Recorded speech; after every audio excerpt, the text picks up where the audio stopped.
घरमा चाहिँ आमाको दुध कम आएको हुनाले ल उता गएर खिच उता अल्कोसित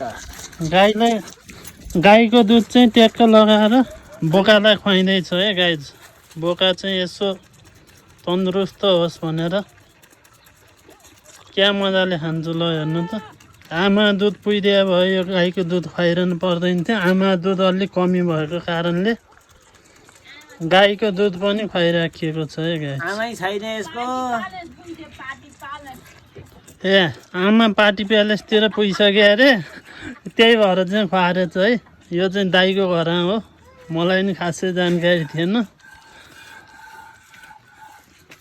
आमा पार्टी प्यालेस छोरो बिचरा सानै रहेछ त्यही भएर यहाँ माया गरेर दुध खुवाइँदैछ है ल।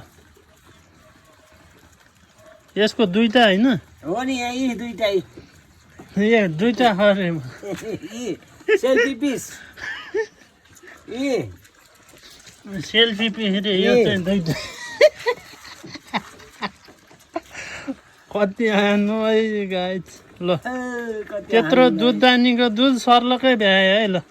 कति भोकाएर छ त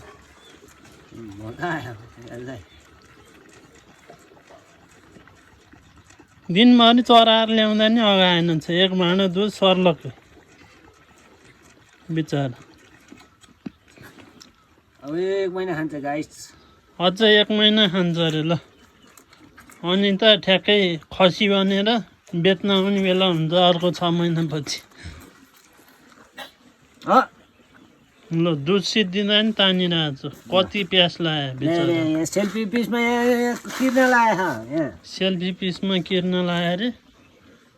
यसको साथीहरू चाहिँ यता नि छ है गाइस। साथीहरू बिचरा रोइरहेछ ऊ हाँसिरहेछ। ऊ फेरि दुधको भाँडा घोप्टाइदियो ल।